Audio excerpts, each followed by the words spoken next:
Somewhere in Montana at the end of a road, nobody drives anymore. A neon sign has been dark for 15 years.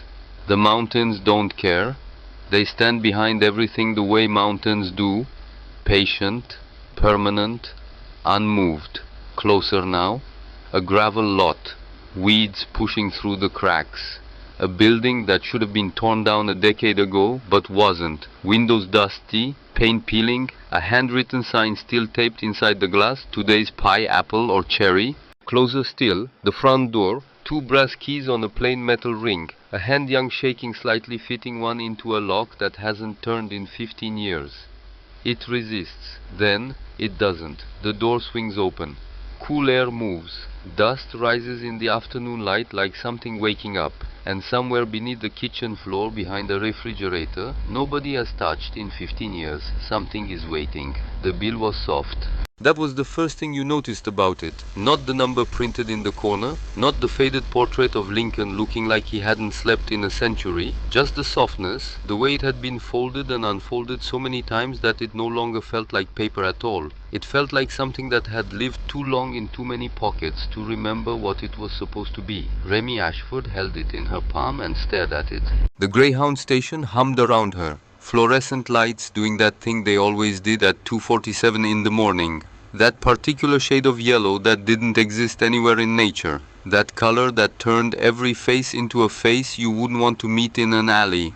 Plastic chairs bolted to plastic floors. The smell of old coffee and older carpet. A TV mounted too high on the wall playing a weather channel nobody was watching. And beside her, Wren, 14 years old, asleep with her head dropped against Remy's shoulder at an angle that would hurt in the morning, her mouth slightly open, her breathing doing that thing, that sound. Remy had a word for it now. Whistling. That's what the doctors called it. Technically, clinically, a sound that lived in the space between fine and not fine, and Remy had memorized every variation the way other people memorize song lyrics or their mother's phone number. The soft whistle that meant Wren was okay. The sharp one that meant she wasn't. The in-between one that meant Remy needed to count, needed to start calculating, needed to think about the inhaler sitting in the front pocket of Wren's jacket. 2 doses left. She wasn't going to think about that. She was absolutely going to think about that. She was going to think about nothing else for the rest of her life, probably. Around them, the station held maybe a dozen people. All of them strangers. All of them doing what people did at 2:47 in the morning in a bus station that smelled like despair and industrial cleaner. Sleeping under jackets. Scrolling phones with the brightness turned down. Staring at nothing with the practiced vacancy of people who had learned that making eye contact was an invitation to a conversation nobody wanted to have. Nobody looked at them. Nobody ever looked at them. 11 years in the foster care system will teach you that invisibility isn't something that happens to you. It's something you learn. You learn to take up less space, to speak less, to want less, to move through rooms like you're not entirely sure you have permission to be in them. You learn that the fastest way to get through a day without getting hurt is to make sure nobody notices you're there at all, which worked mostly, until it didn't. Because 3 days ago, a woman named Mrs. Patricia Hensley from the Ohio Department of Job and Family Services had sat across a laminate table from Remy and explained in the tone of someone reading from a script they found mildly inconvenient that Remy had now aged out of the state's care. 17. That was the number. 17 and you were done. The state of Ohio had decided through whatever calculus states used for these things that 17 years was enough time to prepare a person for the rest of their life. Remy had not said what she was thinking, which was prepare me how exactly. Instead she had nodded, signed the papers, taken the garbage bags, 2 of them, black, 1 for each of them, as if the sum total of 2 lives could be sorted into standard kitchen-sized receptacles. Mrs. Hensley had given them directions to the nearest emergency shelter, 3rd largest city in Ohio. Couldn't be that hard to find a bed. The shelter had 14 beds and a waiting list. So, here they were. Remy looked down at Wren's face, pale in the yellow light, dark circles under her eyes, the slight bluish tinge at the corner of her mouth that came and went depending on how hard her lungs were working. She was beautiful even like this. even exhausted in a fluorescent light that was unkind to everyone, beautiful in the way that broke Remy's heart on a regular basis because beauty didn't protect you from anything. The world was full of beautiful things that were completely undefended. She pulled out her phone. Screen cracked across the lower left corner from when she dropped it running to catch the bus 3 days ago. The running had been necessary. The cracked screen was a consequence she couldn't afford to fix and couldn't afford to think about. The Wi-Fi was slow, spotty, the kind of connection that loaded half an image and then gave up. But Remy had become an expert in patience the way you became an expert in anything you were forced to practice daily. She scrolled. Apartment listings, room rentals, anything, everything. Deposit required, proof of income required, credit check, and 2 references required. Background check required, first and last month upfront. Sorry, no minors without adult cosigner. She kept scrolling. The thing about hope she had decided somewhere around age 12 was that it wasn't the hoping itself that hurt. It was the rhythm of it, the way it surged and collapsed, surged and collapsed over and over until the surging started to feel indistinguishable from the collapsing, and you couldn't tell anymore whether you were expecting good things or just preparing for the inevitable fall. She almost missed it, almost scrolled right past it. It was buried at the bottom of a county property auction page she had no memory of navigating to, surrounded by listings for foreclosed homes and seized vehicles, and one extremely optimistic posting for 47 acres of swampland in a county she'd never heard of. The thumbnail was barely visible. A building, grey and tired looking, standing in what might have been a parking lot, or might have been a field reclaiming itself from concrete. She stopped. Ridgemont Diner, Ridgemont, Montana. Abandoned 15 years. Property includes all structures and contents. Buyer must claim keys in person at the Ridgemont County Clerk's office within 14 days of auction close. Starting bid $5. Remy read it again, then she looked at the bill in her hand. She looked at the listing. She looked at Ren. She thought, this is crazy. She thought, I know. She thought, we have nothing to lose. And then she thought, actually, that's not true. You absolutely could lose things even when you thought you had nothing. You could lose the illusion of safety. You could lose the thin fiction that things were about to get better. You could end up 2,000 miles from nowhere with nothing but regret and 2 garbage bags and a sister who needed medication. The bid button was small, green, anticlimactic. She pressed it. The confirmation email arrived at 6:23 the next morning. Congratulations, you are the winning bidder. Property Ridgemont Diner. Final bid $5. Please claim keys at Ridgemont County Clerk's office within 14 days. No other bids. Not one. Not a single person in 14 days of the auction being live had wanted this property enough to offer $5 for it. That should have told her something.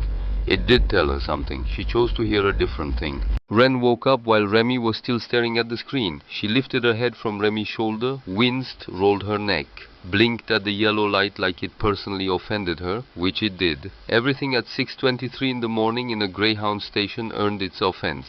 Where are we? She said. Not a question, more like a general complaint directed at the universe. Remy held out the phone. Ren read it again. Her eyes tracked back and forth, the kind of reading that meant she wasn't just reading, she was running scenarios. Ren had always done that, even at 14, even half asleep. Montana, she said. Montana. That's very far. 2,000 miles, give or take. Ren handed the phone back. She looked at the ceiling, the floor, her hands. When do we leave? She said.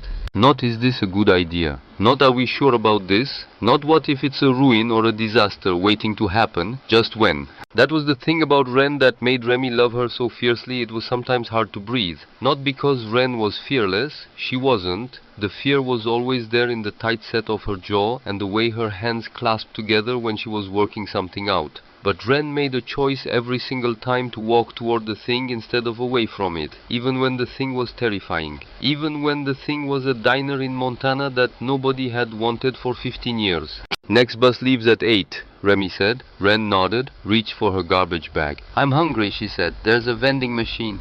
Of course there is. They bought crackers, 2 packs. Ren ate hers in pieces, methodically making them last. Remy ate hers standing up watching the departure board, doing math in her head about buses and connections and the geometry of crossing a country with no money. They would figure it out. They always figured it out. The bus ride took 2 days. 3 connections: Columbus to Chicago, Chicago to Billings, Billings to a town called Clearwater Falls that wasn't on most maps and seemed to exist primarily as a place for buses to pass through. Then a local line that ran twice a day and smelled powerfully of something Remy decided not to investigate. Ren pressed her face against every window, every state. She watched the country change from the flat green certainty of Ohio to the wider, emptier spaces of the West. Corn to wheat to plains to something that wasn't any of those things. Something older. The mountains appeared in Wyoming like a rumor you'd heard but never quite believed. What do you think it looks like? Ren said somewhere in the middle of that. What? The diner. Remy had been thinking about this, in the way you thought about something when you were trying not to think about it too hard. Because thinking about it meant wanting it, and wanting things was still a skill she was learning how to do without flinching. I don't know, she said. We'll find out. Ren nodded like that was an entirely sufficient answer. She used her inhaler once somewhere in Nebraska. Quick, efficient, like it was nothing. She had the practice casual of someone who had been doing this for years, who had learned that making a big deal of it made other people uncomfortable, and making other people uncomfortable was an invitation to conversations about her health that ended with phrases like medical foster home and specialist placement, and really, it would be better for her if... Over Remy's dead body. That was the complete thought. Over her dead, flat, cooling body, would anyone separate them? She watched Ren replace the inhaler in her jacket pocket, turned back to the window like nothing had happened. 1 dose left. She wasn't going to think about that. Ridgemont, Montana. Population 1,400. Give or take. More give than take, probably, given the look of the place. The bus dropped them at a gas station on the edge of town at 4 in the afternoon on a Tuesday in November. The sky was that particular shade of grey that mountains made in the late fall. Heavy. Present. Like the weather was a decision that had already been made and was just waiting to be delivered. Main Street stretched before them. 1-story buildings, hand-painted signs, the kind of storefronts that hadn't updated their windows since the Eisenhower administration, and not in the charming intentional way, in the way of places that simply stopped having reasons to change. A hardware store, a feed store with grain bags stacked in the window, a diner with red vinyl booths visible through glass that needed cleaning, a barber shop, a post office that shared a building with what appeared to be the county clerk's office.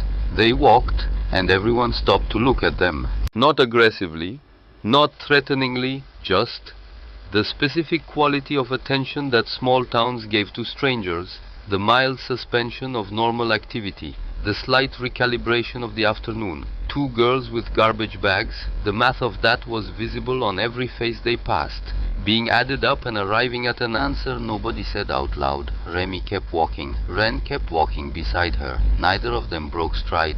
They were very good at this, years of practice. The county clerk's office was in the front half of the building it shared with the post office. A small bell rang when they pushed the door open. Behind the counter, a woman looked up from a stack of papers.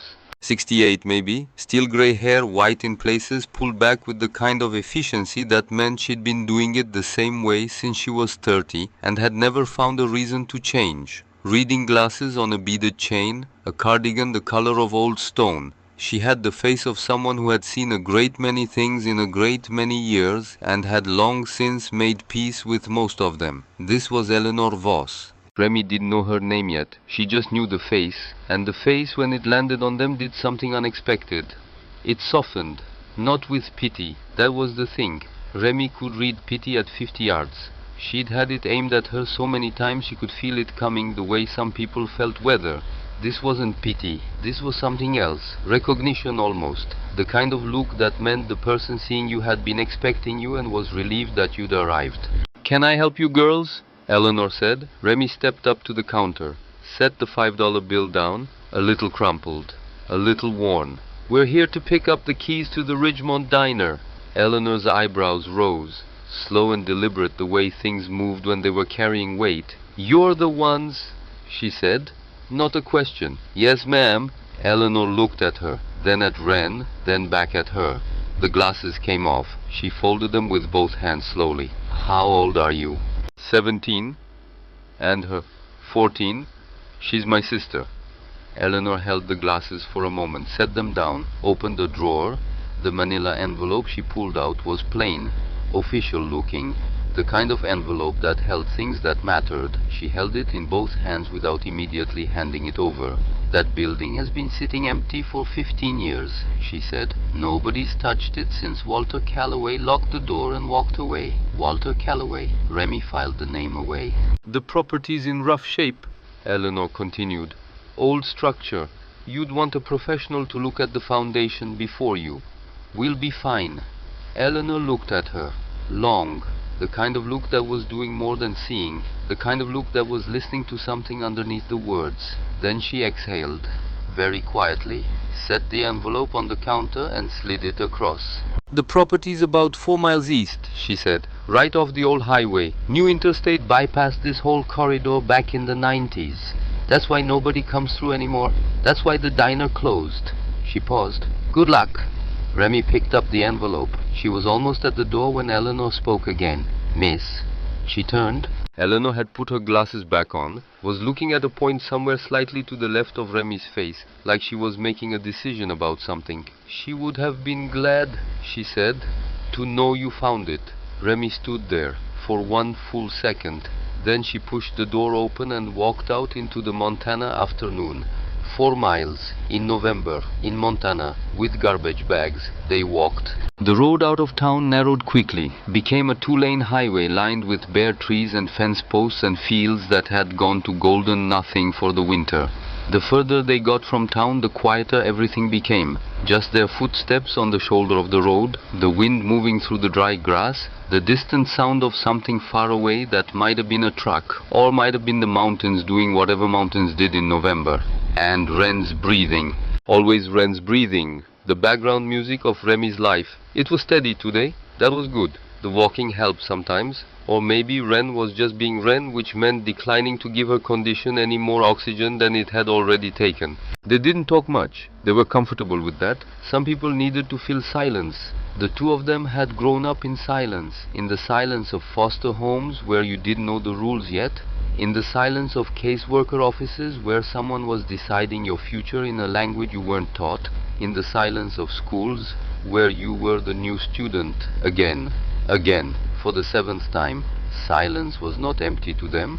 Silence was just the sound of waiting. Remy saw the sign before she saw the building. It rose from the weeds at the side of the road, tilted at an angle that suggested a long argument with gravity, that gravity was slowly winning. Metal frame rusted through at the joints. The neon tubing dark, cracked in 3 places. But the words still readable. Ridgemont Diner, open 24 hours. The 24 hours part had a piece of wood nailed across it. Someone had painted closed in black letters that had faded to grey. And beyond the sign, sitting in a gravel lot that had more ambition than gravel, their diner, Remy stood still for a moment, just taking it in. It was smaller than she'd let herself imagine, which was probably good. Imagining had been a dangerous activity for most of her life, and she'd learned to keep it conservative. 1 story, long and rectangular, large windows across the front that needed cleaning, chrome trim along the roofline gone silver grey with age, white paint peeling but not gone, roof that sagged slightly in the middle but didn't collapse, 1 window boarded up, weeds coming up through the gravel, but the walls were straight. She could see that from here. The foundation was flush with the ground the way foundations were supposed to be. And when a gust of wind came through moving fast and cold off whatever mountain was behind it, the building didn't shudder, didn't groan, didn't do the things that structures did when they'd given up. It held. Wren grabbed her arm. Wave, she whispered. She'd called her that for years, shortened it to something smaller, something that belonged between them only. It's real. It was 2,000 miles, $5, and it was real. Remy pulled the keys from the envelope. 2 brass keys on a plain metal ring. Her hands were shaking. She noticed this with a sort of distant interest, the way you noticed physical things when your brain was occupied elsewhere. Hands shaking. Okay, fine. Hands shook sometimes. The front door lock was stiff. 15 years of weather and disuse had settled into it, and for a moment she thought it wasn't going to turn, thought the key was wrong, thought she had the wrong building, wrong county, wrong state, wrong everything, that this had been exactly what it looked like from the beginning, which was a mistake of the highest possible order, and then it turned. The door swung open. The smell hit first. Dust, old grease, wood that had spent 15 winters freezing and 15 summers baking in the sun. Something underneath all of that organic and faintly sweet that she chose not to examine too closely. And beneath that, beneath all of it, something else entirely. Something she didn't have a word for. The closest she could come was potential, the way a room felt before something happened in it. The late afternoon light came through the dusty windows in long golden shafts. It fell across everything in a way that was almost deliberately beautiful, the kind of lighting that made even old things look like they were worth something. Motes of dust floated in the shafts, disturbed for the first time in years by the opening of a door. Remy stepped in. The layout was exactly what it should be, what you'd expect from a place that had been welcoming truck drivers and traveling families and people who just needed coffee at 2 in the morning since 1978. Booths along both walls, upholstered in red vinyl that had cracked with age but held its shape. A long counter running across the back, with round chrome stools bolted to the floor. Behind the counter, a pass-through window into the kitchen. Its shutters opened the kitchen beyond dark. And everywhere, everything in place. Cups turned upside down on the shelf above the coffee station. Menus stacked beside the register. Salt shakers, pepper shakers, standing at attention on every table like soldiers who hadn't gotten the news yet. Napkin holders, sugar dispensers. A display case near the register that still had a handwritten sign, today's pineapple or cherry, 15 years. The pie sign had been there for 15 years. Something tightened in Remy's chest. Not the bad kind, the other kind. The kind you got when something was so sad, it looped all the way back around to something else. Ren moved slowly down the center aisle. Her fingers trailed along the booth backs, drawing lines in the dust. Her eyes were doing that thing they did when she was cataloging, memorizing, filing away for later. It's like a movie set, she said. Don't touch the pie sign. Ren looked at her. I wasn't going to touch the pie sign. Good. Why would I touch the pie sign? I don't know. Don't. Ren looked at her for another second with an expression that said very clearly, you are a lot and I love you and you are so much. Then she kept walking. Remy went behind the counter, opened one of the cabinets. Plates, wrapped in newspaper that had yellowed to amber edges, gone soft. She unwrapped one, white with a thin blue line around the rim. Heavy, restaurant quality. She set it back carefully. Opened another cabinet. Cups, saucers, silverware sorted and bundled. Whoever had closed this place hadn't abandoned it. They had preserved it. They had wrapped each plate in paper and set it carefully in its place and shut the cabinets and turned off the lights. And they had done it as if they believed that someone would come and unwrap them again one day, as if they knew. Wave, Ren's voice from the far end of the counter. Different, not the exploring voice, something sharper. Remy walked over. The photograph was in a simple wooden frame on the wall beside the last booth, black and white, faded to sepia at the edges, but clear enough. A man young in the photo, mid-20s maybe, tall, broad-shouldered, a face that was serious without being hard, standing in front of this building, one hand resting on the hood of a pickup truck, in his other hand keys. The same keys she thought, maybe the very same keys. He was looking at the camera with an expression she recognized. Not happiness exactly, bigger than happiness. The look of someone who had built something from nothing and was standing in front of it and knew in this moment exactly who they were. The small brass plate below the frame, Walter Calloway, opening day, 1978. Walter Calloway, the man who built this place, the man who closed it and walked away, the man Eleanor Voss had known about without explaining why. What happened to you, Remy thought? What happened that made you lock the door and leave? The kitchen was larger than the dining room implied. A big steel griddle running the length of one wall. 2 commercial fryers flanking its surfaces dull with age but intact. Refrigerators lining the opposite wall doors propped open, interiors dark. A prep station with a cutting board still in place. A dishwashing area with a steel sink the size of a small bathtub. Shelves everywhere. Loaded with equipment she could identify and equipment she couldn't. All of it dusty, all of it present, all of it waiting. If we clean this up, Ren said. Her voice had gone quiet, the kind of quiet that wasn't about volume. We could actually... She stopped herself, but Remy had heard the end of that sentence in Ren's silence. We could actually make this work. We could actually run this place. We could actually... The word actually was doing enormous weight in that sentence, because they both knew what the realistic assessment was. Two teenagers, no money, no experience, no anything. Actually was a very ambitious modifier. But, standing in that kitchen, with the equipment and the shelves and the afternoon light coming through the small window above the sink, Crazy had a different feeling than it had an hour ago. That's when she saw the floor. Most of the kitchen was covered in commercial tile, off-white, scuffed from years of feet moving back and forth. Standard, expected, but in one corner, partially hidden behind the largest refrigerator, the tile was different, newer, cleaner, a different shade, as if someone had replaced it after the fact. She crouched, looked closer. "Help me move this." Ren looked at the refrigerator, looked at Remy. "That's a lot of refrigerator." "I know. It's very big. I know. We're two relatively small people." "Ren!" Ren grabbed the other side. They pushed. It didn't want to move. It had been in this corner for probably decades and had developed opinions about staying. But they pushed, and it scraped terrible and slow across the tile, revealing the floor behind it inch by inch, the newer tile, the cleaner square of it, and in the center of that square, a metal handle, flush with the floor, small, the metal worn smooth and bright from use, which meant it had been used. Not recently, but used, regularly, by someone who knew it was there. Ren's breath caught. "Is that a... yes? Yes." Remy knelt, wrapped both hands around the handle, pulled. Nothing. Adjusted her grip, pulled harder. A click. Mechanical, like something releasing that had been held for a long time, and the tile lifted. Not just the tile. A section of flooring hinged on one side, rising smoothly despite its weight, as if it had been balanced for exactly this, as if whoever installed it had thought carefully about the physics of someone lifting it alone from above.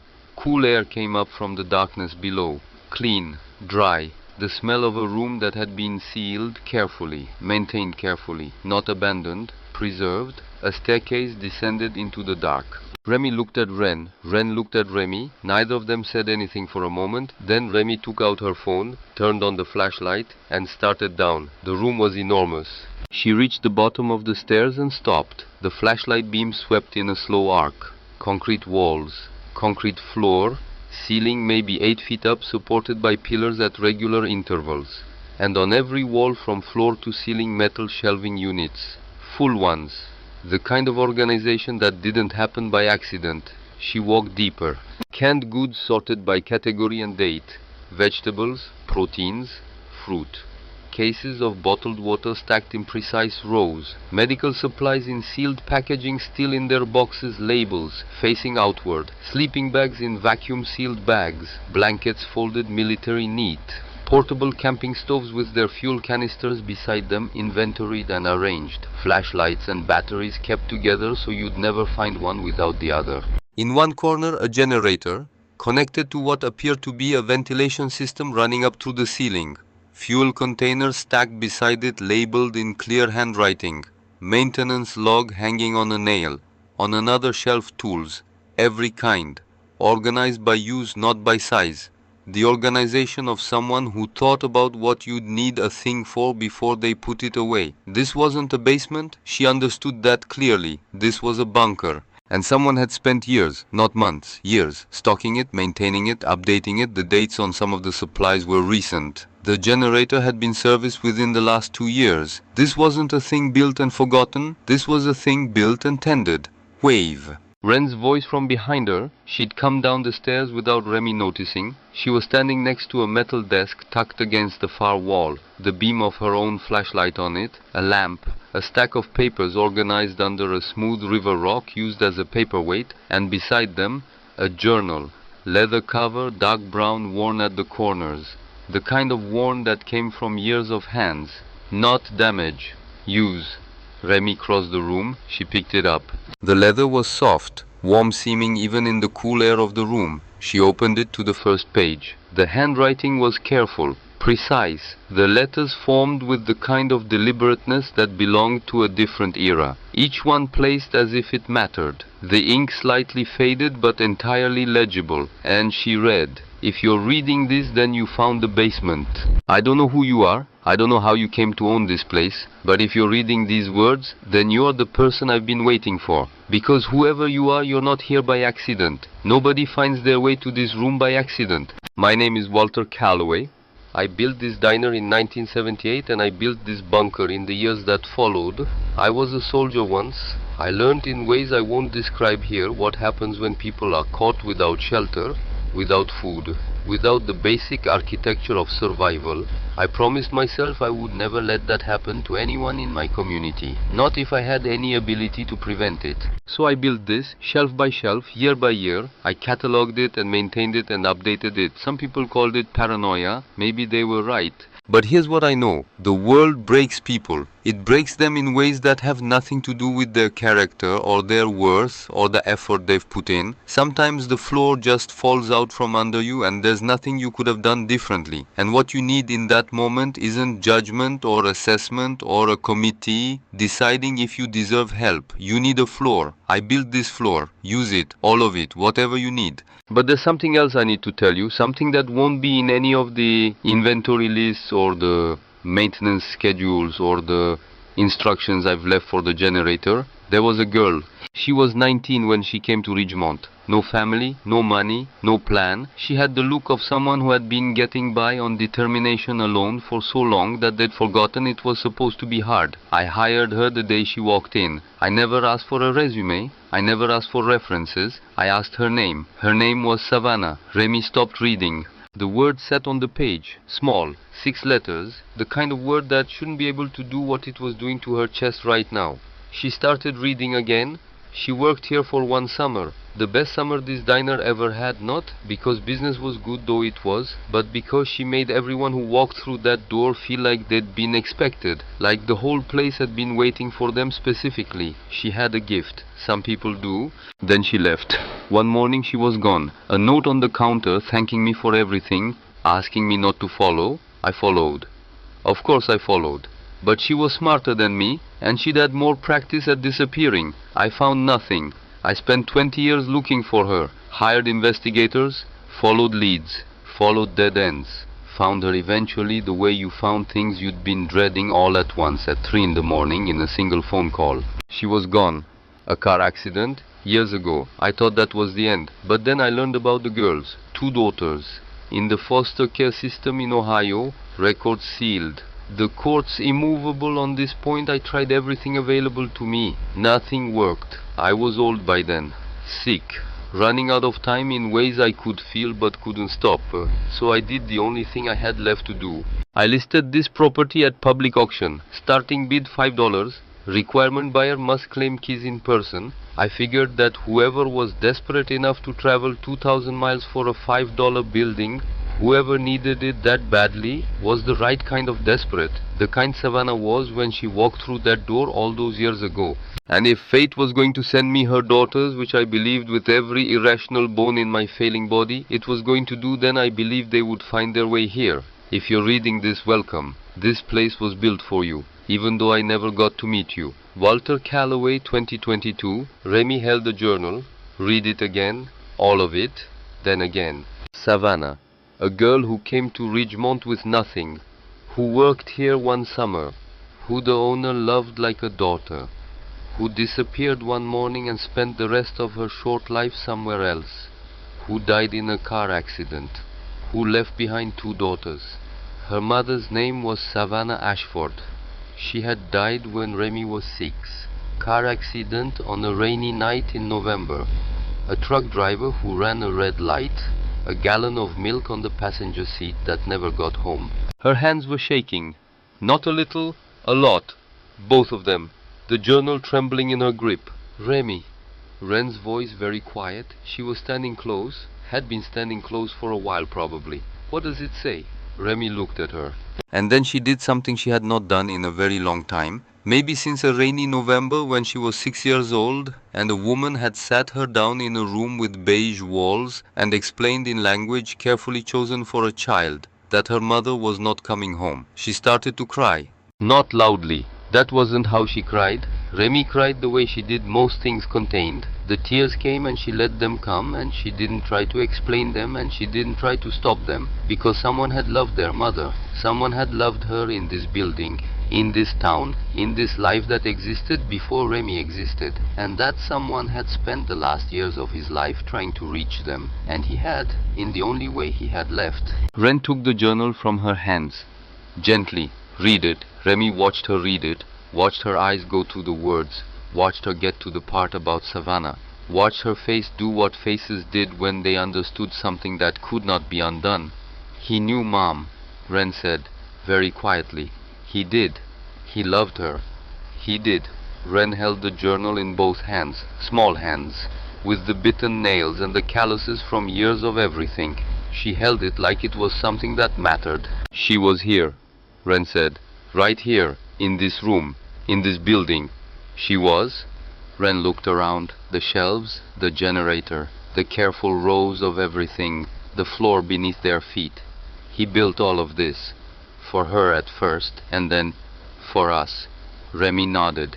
They stood there for a moment, the two of them, in the cool basement of a Montana diner, in the dark that wasn't entirely dark because of the flashlights, holding something that couldn't be held but was there anyway. The sound of tires on gravel.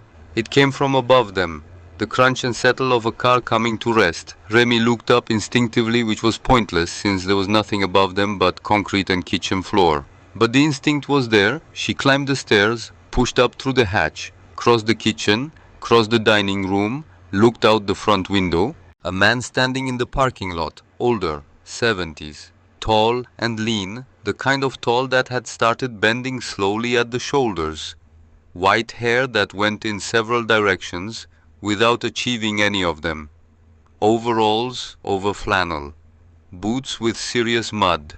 He was looking at the diner with an expression she couldn't entirely read from this angle, something between grief and relief. She went to the door, opened it, he looked at her, and he stopped moving. He just stopped, the way you stopped when you saw something you'd been expecting and were not, despite the expectation, prepared for. "You're the one who bid $5, he said. "Yes, sir." He came closer. His eyes moved over her face with the careful attention of someone looking for something specific. "What's your name, girl?"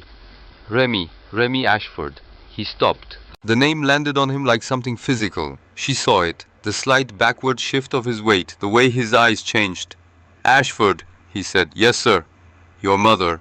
A pause, heavy. "What was her name?" Remy's heart was a live wire in her chest. Savannah Ashford."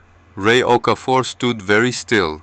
Then he reached into the breast pocket of his overalls, took out a wallet, worn brown leather with a broken corner, opened it with both hands. From inside the card slot he extracted a photograph. Small, folded once along the middle. He unfolded it. A young woman behind the counter, this very one, an apron tied at the waist, a coffee pot in her right hand held up slightly like she'd just filled someone's cup and hadn't put it down yet. And a smile. The kind of smile that didn't know it was being photographed, the kind that was just there. Remy recognized the smile. She had one photograph of her mother. One. A birthday party somewhere when Remy was maybe 4. Her mother holding a piece of cake and smiling at someone off frame. The smile in that picture and the smile in this picture were the same smile, the same everything, the same eyes, the same way the corners curved higher on the left than the right. "Walter took this the week he hired her," Ray said. His voice had changed, roughened. "He said she walked in and he knew. He couldn't explain what he knew. He just knew." A breath. "He kept this photograph for 40 years, kept it even after he found out she was gone. Said it was the only thing he had." Remy looked at her mother young. Young in a way Remy had never seen her, in a way she'd never get to see her. "He tried to find us," she said. Not a question. Until the day he couldn't anymore. Ray folded the photograph carefully, placed it back in his wallet. "He never stopped." A pause. "I want you to know that, whatever else happens, he never stopped." "Whatever else happens?" Remy looked at him. What else happens? Ray's mouth opened, closed. He glanced past her at the parking lot. That's when she heard it, the sound of a second car, faster than his truck had been, more deliberate, the crunch of expensive tires. She turned. Ren was standing at the kitchen doorway, pale, eyes wide. The kind of wide that meant outside, look outside now. Remy turned back to the parking lot. A black SUV. New. The kind of new that announced itself without trying. Behind it a county sheriff's cruiser with its lights off but its engine still running. The woman who stepped out of the SUV moved with the precision of someone who had spent a long time being certain she was the most important person in any room she entered. Mid-50s, blonde hair in a bob so precise it could be used as a level. A suit that cost more than everything Remy owned had ever cost in total. Heels on gravel. The specific determination of someone choosing discomfort over the appearance of being unprepared. The man who climbed out of the passenger side was younger, late 20s, dark hair. He had the look of someone who wanted to be somewhere else and had accepted that this was impossible. And from the cruiser a large man with a badge. Garrett Hale, she would learn, the county sheriff, who had the expression of someone who had driven here out of obligation and was hoping this would be brief. The woman walked toward Remy, stopped 4 feet away, close enough for Remy to see that her eyes were very pale blue and very direct, and had the particular quality of eyes that had won a great many arguments. Are you the one who purchased this property? Through the county auction? Yes. I'm Vivian Calloway. A pause, the length of a pause designed to give a name time to land. Walter Calloway was my grandfather. The ground shifted under Remy's feet. Metaphorically, she kept standing. The county put the property up for auction, Remy said. Her voice was steadier than it had any right to be. I have the deed. What you have, Vivian said, is a piece of paper generated by a process my grandfather initiated while he was elderly and in poor health, and not, in the opinion of several medical professionals I've consulted, entirely in possession of his full decision-making capacity. She said this the way people said things they'd practiced, calmly, without heat, like she was reading a brief she'd written herself. Whatever you paid, whatever documentation you received, it doesn't change what this land is, which is family property, with family heirs who were not consulted. I'm sorry, but a legal auction... I've already filed a motion with the court. Vivian's voice didn't rise, didn't shift. The sale is being contested on multiple grounds. You have 30 days during which you are technically in possession. I would encourage you to use those 30 days productively. The younger man behind her shifted his weight. Mom? Vivian didn't look at him. Preston. Cormac, he said quietly, a correction, not a reminder, like he'd made it before, more than once. My name is Cormac. Vivian looked at Remy. 30 days. She turned and walked back to the SUV, the heels on gravel, each step deliberate, the sound of someone who had already won and was simply waiting for the paperwork to catch up. Cormac lingered. 1 second. 2. He looked at Remy with an expression she couldn't entirely read, something apologetic, something else underneath it that she didn't have the vocabulary for yet. Then he followed his mother. Garrett Hale exhaled, the long exhale of a man who had not wanted to be here and was relieved this part was ending. He looked at Remy. You're young to be dealing with this, he said. Yes, sir. Where are your folks? She looked at him directly. Dead. The word sat in the cold Montana air. Garrett nodded slowly. Find yourself a lawyer if you can. He turned toward his cruiser. And for what it's worth... He stopped, looked back once. He was a good man. Walter. Whatever else is happening here, he was a good man. He got in his car, drove away. Remy stood in the parking lot as the dust settled, as the sound of engines faded, as the silence of Ridgemont came back in, filling the space the cars had left. Ray was still there, hadn't moved. He stood with his hands in the pockets of his overalls and his white hair going in its several directions, and his face carrying the weight of a man who had known this was coming and had hoped it wouldn't. Who is she really? Remy said. What does she actually want? Ray looked at the road where the SUV had gone. The land, he said simply. Just the land. Always has been. Ren appeared at Remy's side. She had the journal. She'd brought it up from the basement. She held it against her chest like it was something she wasn't willing to put down. Remy looked at the diner, at the sign that said, "Open 24 hours," with the closed board nailed across it. At the windows they hadn't cleaned yet, at the building that a man had locked and walked away from and spent the rest of his life believing would one day open again. 30 days. She thought about the $5 bill in her pocket, the one that had started all of this. She thought about Ren beside her holding a dead man's journal like it was the most important thing she'd ever held. She thought about Savannah, 19 years old, walking through that door with nothing and being told, "You're hired." "We're not leaving," Remy said. It wasn't a plan. It wasn't a strategy. She didn't know yet about the will or the $500,000 or the man who was going to show up on day 9 and change the math on all of it. It was just the truth. Ren leaned slightly against her shoulder. "Obviously," she said. The sun was going down behind the mountains, the kind of sunset that Montana made in November, all low gold and cold purple, the colors that didn't care if anyone was watching. The neon sign stood crooked at the edge of the lot, dark, silent, patient. The last light of the day caught the chrome trim along the diner's roofline and turned it briefly bright. Then it faded, but the building stayed. The first morning Remy woke up not knowing where she was. That happened sometimes. 11 years in 7 houses would do that. You opened your eyes and for exactly 3 seconds you were nowhere. You were the space between places. You were the pause before you remembered which bed, which room, which set of rules you were supposed to be following today. Then it came back.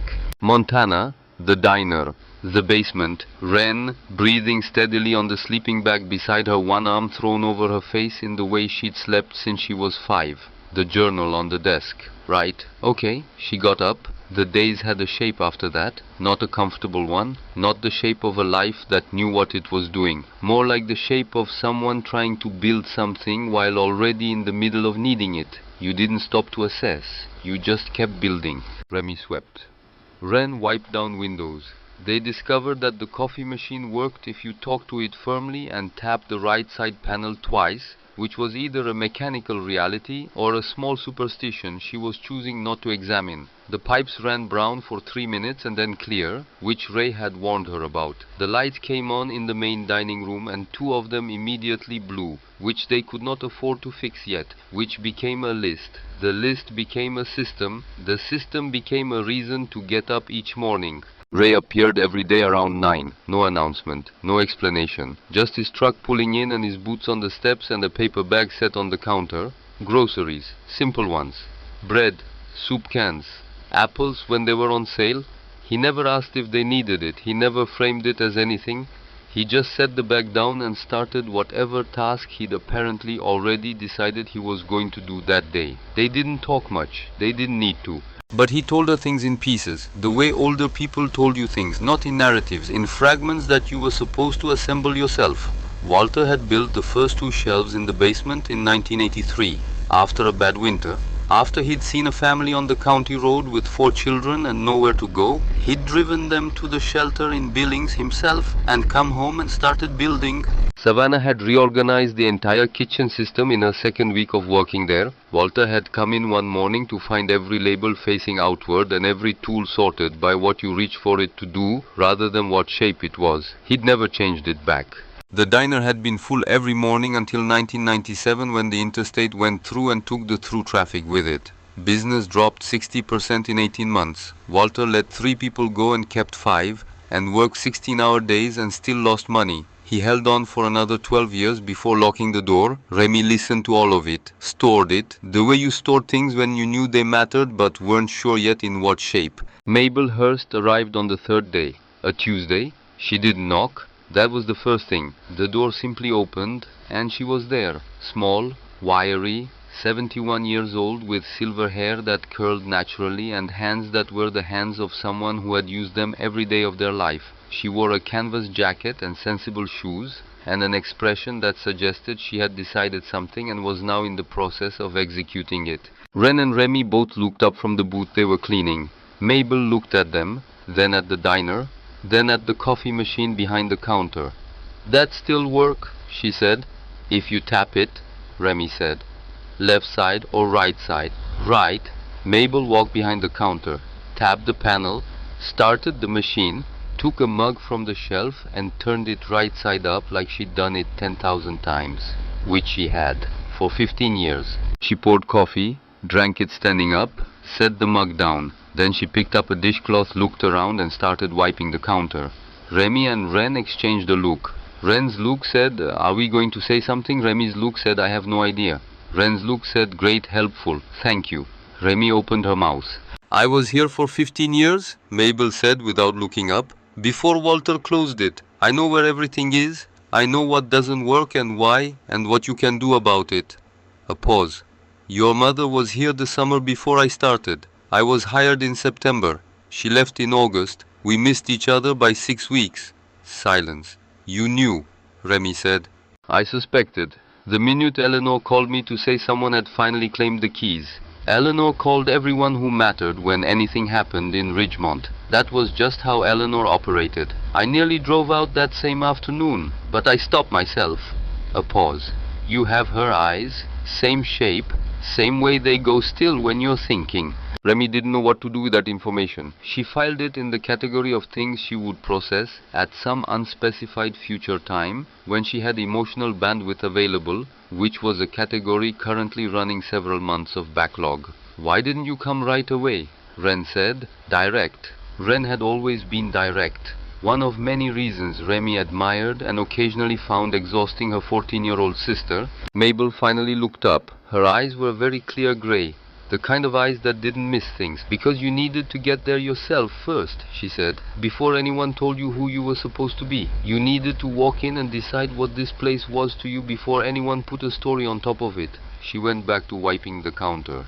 3 days seemed about right, and that apparently was that. Mabel came back every day after that.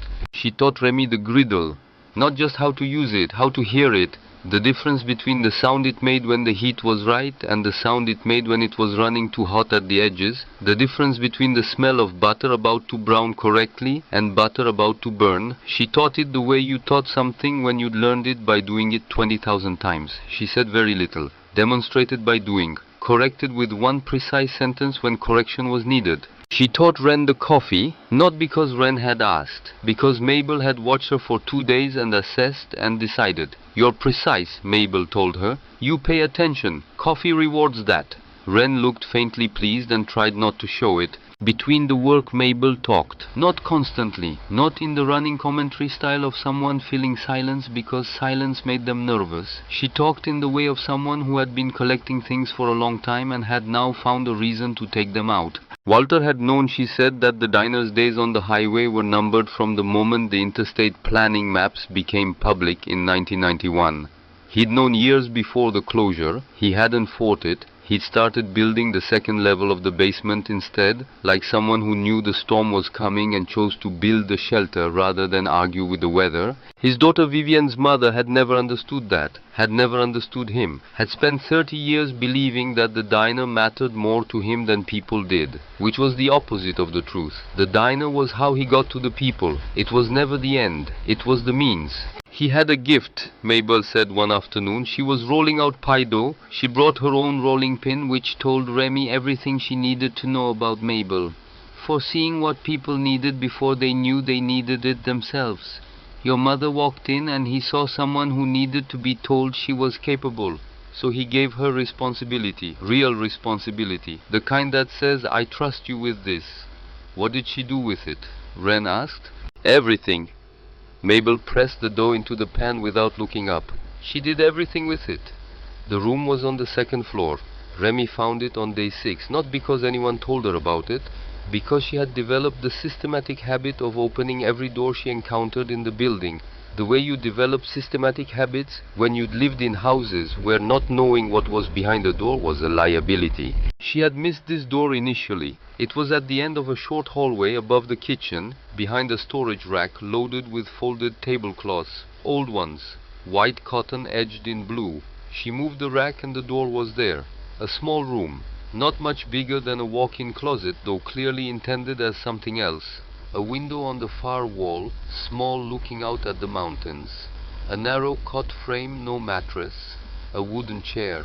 A small bureau with 3 drawers. She opened the drawers. Empty. She looked at the chair, she looked at the cot frame, then she looked at the wall beside the window. The wall was painted a particular shade of cream, now yellowed with years, and on it, at roughly the height of someone sitting on the edge of that cot in pencil lines so light they were almost invisible in anything but direct light, someone had written, "Savannah was here, summer 2006. And below it, smaller, like an afterthought, like something added when no one was watching, "I'm gonna be okay." Remy stood in the small room above the kitchen and looked at her mother's handwriting. She had never seen her mother's handwriting before. She had one photograph. That was all. There was no collection of birthday cards or notes in lunch bags or letters or anything that people with mothers had. There was one photograph from a birthday party, and now this. Pencil on cream paint. A name and a year and a small declaration of faith addressed to nobody and to everyone. Ren found her there 20 minutes later, stood in the doorway, looked at the wall. Neither of them said anything for a long time. This was her room, Ren said finally, for one summer. She slept here. She looked at that window. They stood there, doing the math of presence and absence, the arithmetic of knowing someone only by the spaces they left. She was okay, Ren said quietly. She was here and she wrote that, and then she was okay for a while. For a while. That was enough. It had to be enough, because it was what they had.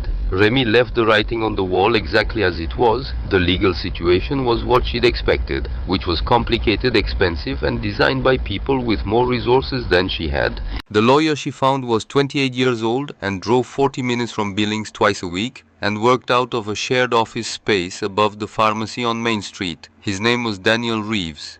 He had one good suit and the look of someone who had chosen public interest law because he believed in it and was still years in making peace with what believing in things cost you. He laid it out plainly, which she respected. The auction was legal, the deed was valid, the sale had been conducted correctly by the county clerk's office. Walter Calloway had been assessed by his physician within 6 months of initiating the auction process and had been found to be of sound mind.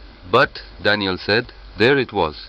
Vivian has resources. She has lawyers who are better at this than I am, which I'm telling you because it's true and because you should know it. The will has a clause that directly addresses family challenges, which is good, but getting a judge to uphold an unconventional inheritance structure over the claims of a blood relative isn't automatic. What's her actual case?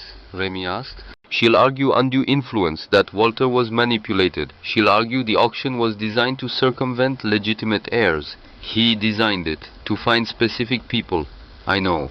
Daniel looked at her across the desk, the look of someone choosing his words, which a judge may find compelling or may find eccentric depending on who it is and what kind of morning they're having. So, 30 days, one lawyer, zero precedents she could find that looked exactly like this situation, and a woman in Denver with a $500,000 reason to be motivated. Great. This was going great. Day 9. Cormac Calloway came alone. She almost didn't recognize him without the context of his mother. In the SUV he'd been a footnote, a hesitation, the almost said thing that didn't quite make it out. Without the SUV, he was just a young man in a worn jacket sitting in his car in the parking lot for 4 minutes before getting out, which she had watched from the window because that was a process now. Watch first, then decide. He knocked, 2 firm knocks.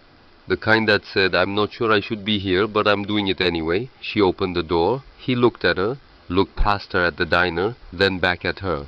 I know you have no reason to trust me, he said. I also know that's not a reason not to say what I came to say. Say it then. He reached inside his jacket, took out a manila folder, held it out. She looked at it, then at him, then she took it. Inside printed emails, legal documents, a contract offer on company letterhead. She scanned, skimmed, slowed down when the numbers appeared. Clear Path Energy, a regional renewable development company buying up parcels along the old highway corridor for a solar installation project. The Ridgemont Diner property was the last piece they needed. Without it, the project couldn't proceed. With it, the project was worth substantially more than the sum of its parts. And Vivian had been in correspondence with them for 14 months. Remy looked up. $500,000. Yes? That's why she's fighting this? That's why she's fighting this? He didn't say it with the pleasure some people took in exposing things. He said it flatly, as information. She doesn't want the diner. She never wanted the diner. She never came here when he was alive. She didn't come to the funeral. A pause. She wants what the land is worth to someone else. Remy looked back at the folder, at the second document inside it, a different paper, older. Legal language in the same careful formatting. Last will and testament of Walter Calloway. Article 5. She found the section. This property is left in the manner described because I believe that homes should not be inherited by blood, but by need. My family has not understood what this place represents. If my granddaughter Vivian contests this document, I ask any court reviewing this matter to consider the following. She has been provided for through other means. She does not need this land. But somewhere someone does. Someone who has nothing else. This diner was my life's work. I will not see it destroyed. Remy read it twice, then she put it down. Why are you telling me this? She looked at him directly. She's your mother? Yes. He said it without deflection, without the protective apparatus people usually wrap that kind of answer in. She is. And my grandfather told me about Savannah when I was 7. He told me every year after that. He called her the one who got away, which I didn't understand as a child, and understand completely now. A pause. He spent 20 years looking for her children. I knew that. I watched him try. I was there when he found out she was gone. He stopped. He would not want me to stand by while this happened. Remy held the folder. She thought about 7 things simultaneously, which was her normal processing speed under pressure. She thought about the lawyer and the 30 days and the 500,000 and whether any of this was admissible and whether she trusted this man who was his mother's son and whether trusting him mattered if the information was real. Is this admissible? She said. Ask your lawyer. He turned to go, then stopped. For what it's worth, he talked about her children the way most people talked about the people they loved, not in the past tense, in the present, like they were real, like he could still find them. He looked at the sign with its dark neon. I think he believed he would. He left. She stood in the doorway holding the folder, and somewhere behind her from the kitchen she heard Wren's voice. Was that the son? Yes. Is it good news? It's complicated news. Is it better than no news? She looked at the folder, at Article 5, at the words a dying man had written because he knew exactly what was coming and had tried to build a wall against it. Yes, she said, it's better than no news. The preliminary hearing went the way Daniel had prepared her for. Vivian's lawyers were polished, expensive. They used phrases like equitable remedies and undue influence and testamentary capacity in ways that made everything sound both technical and inevitable. The judge, a woman in her 60s, with the look of someone who had heard it all and would hear it again, took notes without expression. Daniel presented the will. Article 5. He presented the medical assessment, he presented the auction records and the deed and the procedural documentation from Eleanor's office. The judge scheduled a follow-up hearing for 3 weeks out. Said nothing that told Remy anything about which way she was leaning. Dismissed them. 23 days left. Remy walked out of the courthouse and stood on the steps in the cold. Daniel stood beside her with his good suit and his I believe in things face. We're still in this, he said. That's what today means. We're still in it. She nodded. She knew she was still in it. She was going to be in it until she wasn't. And if she wasn't, she'd figure out what came after that. Because that was what you did. You kept going. Even when going meant only the next step and nothing beyond it. The temperature dropped on day 12. Not gradually. Montana didn't do gradual. It dropped the way a curtain dropped when someone cut the rope. 40 degrees one afternoon, 22 by midnight, a wind off the mountains that found every gap in the diner's aging walls and remembered it for next time. Ray came by that morning with a look she was learning to read. The look he had when he was about to say something she wasn't going to enjoy hearing. Storm, he said. How bad? Forecasts are saying worst in 30 years. She absorbed this. When? End of the week, maybe sooner. He looked at the sky, which was doing something complicated. You've got the generator, you've got the supplies, but you need to check the ventilation system before it hits, or you'll lose heat down there. I know how to check a ventilation system. He looked at her. I know you do. A pause. Doesn't mean you have to do it alone. So they checked it together. He showed her the components. The intake valve, the exhaust routing, The backup switch Walter had installed in 2019, apparently because he'd done enough scenarios to know that primary systems failed at the worst possible moments. They tested the generator, let it run for an hour, checked the fuel levels, then Ray sat down at the counter and drank coffee and didn't leave for another hour, which was not about the ventilation system at all, and they both knew it. The night before the storm hit in earnest, Ren woke Remy at 2 in the morning. She didn't have to. Remy was already half awake. The way you were half awake when the thing you were worried about was happening 20 feet away from you in the form of a 14-year-old's breathing. The sound had changed. Not the steady rhythm Remy knew by heart. Something tighter, higher. The sound of airways doing the thing they did when they were very, very unhappy about the current situation. Remy was up before she'd consciously decided to be. Ren was sitting upright in the sleeping bag, her hand already reaching for the jacket pocket, already knowing. Her face in the flashlight beam was calm in the practiced way of someone who had learned that panicking made it worse, and that not panicking was a skill she had chosen to develop. She used the inhaler. And nothing happened. Or not nothing, but not enough. The tight sound stayed. Her shoulders were doing the thing, rising slightly with each breath, the body recruiting everything it had. How bad? Remy said. Not great. Ren's voice was careful, controlled. The voice she used when she was managing the space between fine and not fine. We need more medication. Yes. Remy looked at the time. 2:14 in the morning. November, Montana. Ray's house was 4 miles in the opposite direction from town. The pharmacy in town was closed and wouldn't open until 8. The nearest urgent care was 40 minutes in Billings, and they had no car and no money for a cab, and the temperature outside was... She was already putting on her boots. You're not going out there? Ren said. Watch me. Remy, it's 4 miles. It's 20 degrees. You need medication. I don't need you to die in a ditch. I'm not going to die in a ditch. That's an extremely confident statement for someone about to walk 4 miles in the dark in Montana in November. Ren, she stopped, looked at her, at the tight set of her shoulders, the careful controlled breathing. You need medication. Ren looked at her for a long moment, then she looked down. Ray keeps a spare in his truck. I heard him tell you. A pause.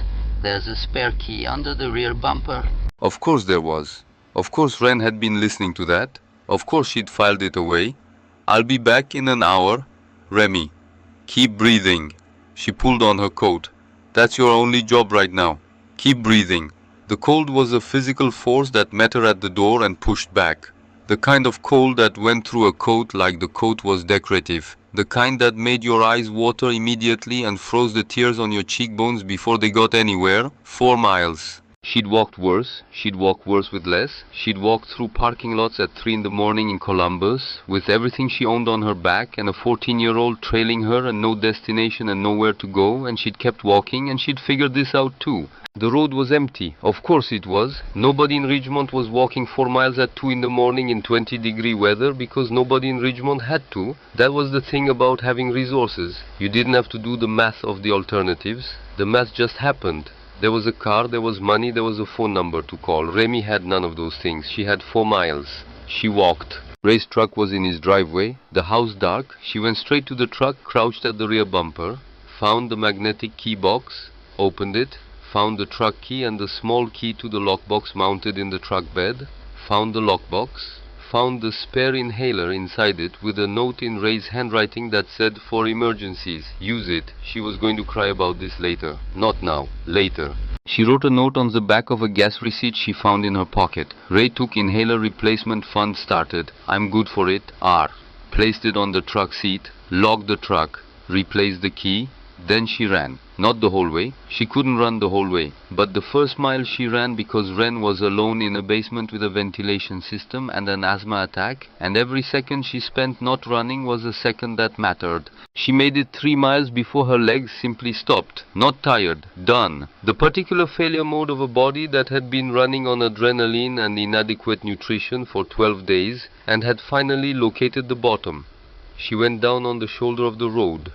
Her legs just stopped being legs that would stand. The cold pressed in. She thought, okay, this is a problem. She thought, get up. She thought, I know I'm trying. She thought, no, you're sitting in the road in November. That is categorically not trying. Headlights. A truck coming from the direction of town. Slowing, stopping. The window came down. A face she didn't know. A man in his 50s. Weathered. Confused. You okay? Going to the diner, she said. Got a mile left.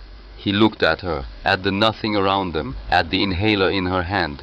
Get in, he said. His name was Frank DeLuca. He ran a small cattle operation 2 miles east of the diner. He was coming back from Billings, where he'd been because his daughter had a baby that morning, 7 pounds 4 ounces, and he'd stayed until the baby was stable and the mother was sleeping and the father had stopped crying. He told her all of this in the mile between where he found her and the diner parking lot. Not because she asked. Because people in trucks at 2 in the morning in Montana were a specific category of honest. You're the girls who bought the diner, he said. Yes, sir. He nodded, pulled into the lot, put the truck in park. My wife and I drive past every day, he said. Watched you all cleaning the windows last week. A pause. She said someone finally got Walter's message. He looked at the diner, said it every year, that the right person would show up eventually. He looked back at her. You turned out to be 2 someones. He'd like that. She got out. Thank you, she said.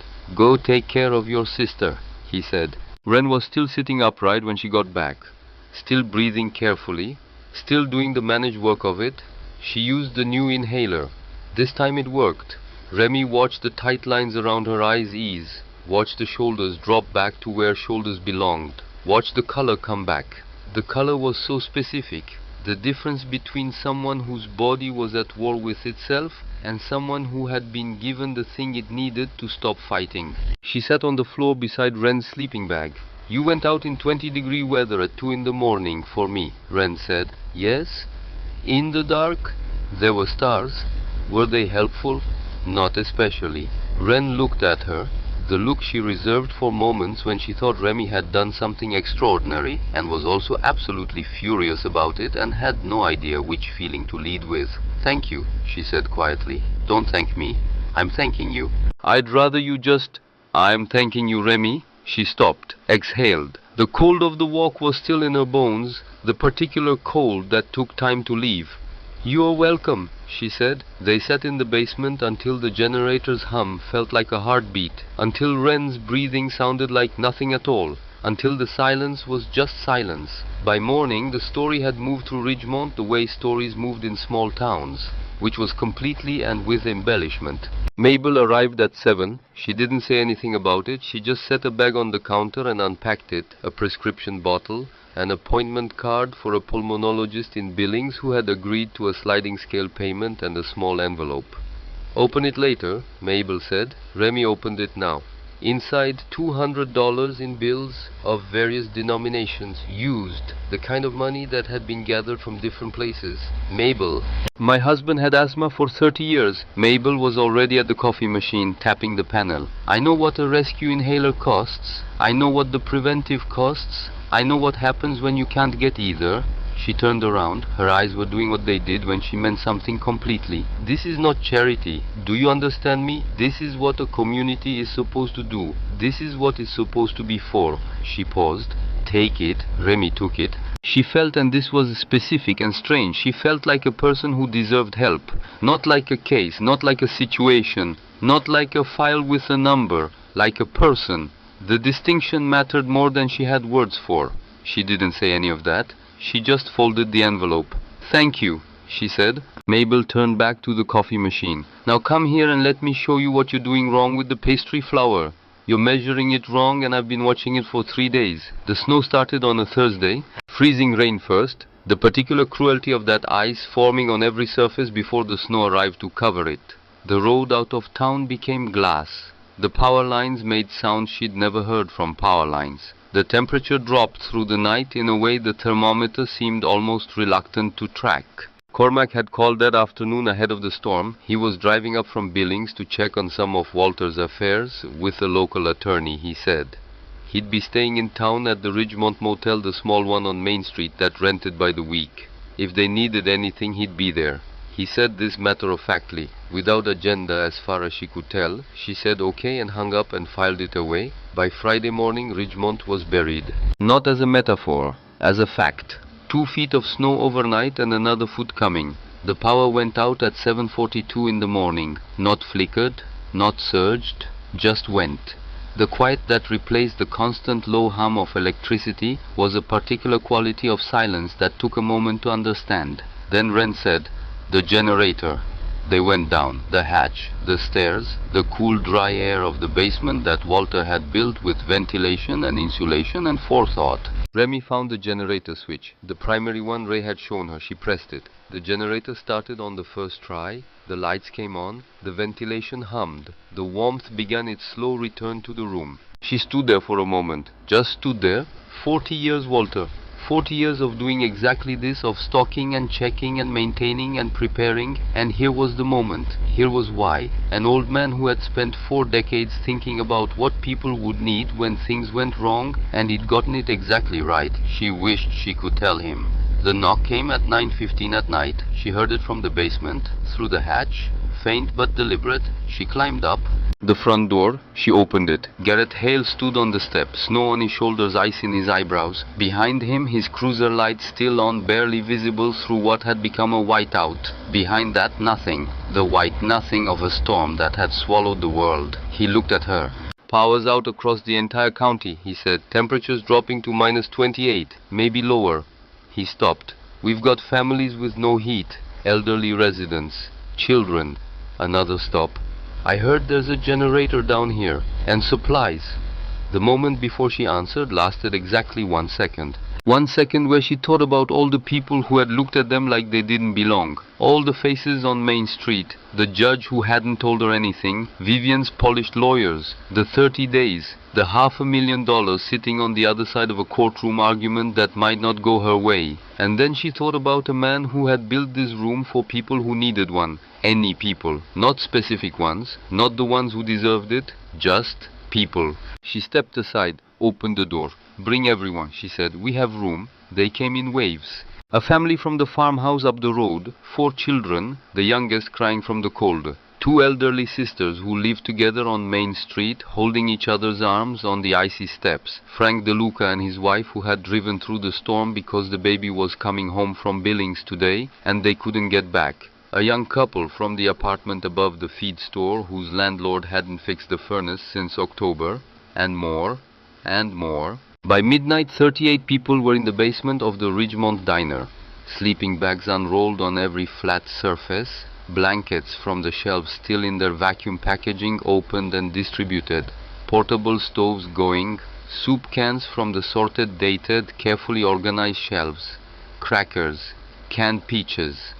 Water from cases stacked by a man who had spent 40 years thinking about what a room of people in the cold would need. The children got the sleeping bags closest to the generator's warmth. The elderly got the cots that Ray had found folded and stored in the back corner. Ray had arrived sometime in the chaos of the evening's first hour, apparently having walked over from his place through the storm because Ray went where he decided to go, and conditions were suggestions. The adults sorted themselves with the instinctive geometry of people managing a difficult situation together. Wren sat with the children. Not because anyone assigned her, because she went and sat down and the children went where she was. She read to them from an old hardback she'd found on the shelf, some Western novel from the 70s. She made the voices ridiculous. The children, despite everything, laughed. Mabel moved through the room with tea. She'd found the camping kettle and the tea bags, and she moved with the efficient certainty of someone who had served people in this building for 15 years and knew that in a crisis the difference between panic and calm was often something as simple as a warm cup in cold hands. Remy distributed supplies, checked on every person, learned names she hadn't known 2 hours ago. Margaret,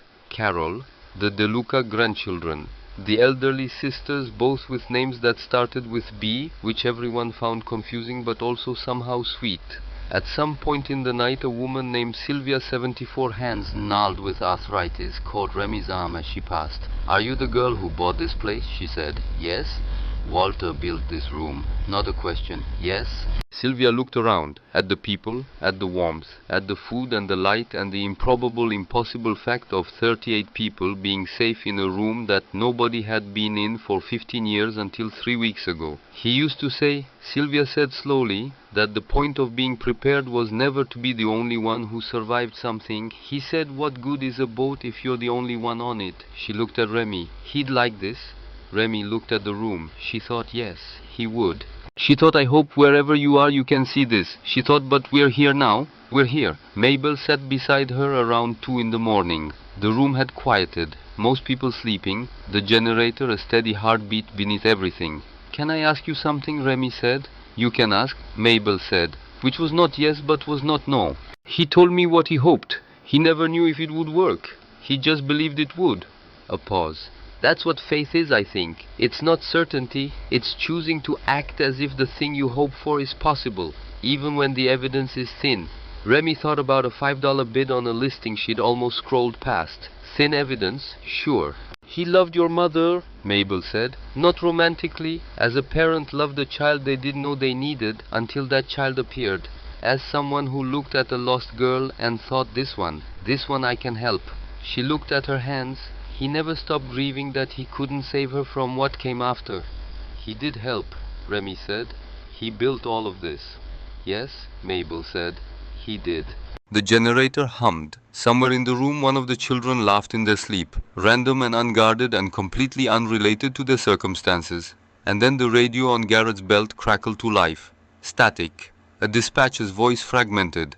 Garrett moved away to hear it. His face changed as he listened. The specific change that faces made when information arrived that was bad, in a way that required immediate response. He came to her, looked at her. Vivian Calloway, he said. Her car broke down 3 miles outside town on the county road. She was driving in from Denver when the storm hit. He paused. She stopped responding to calls about 2 hours ago.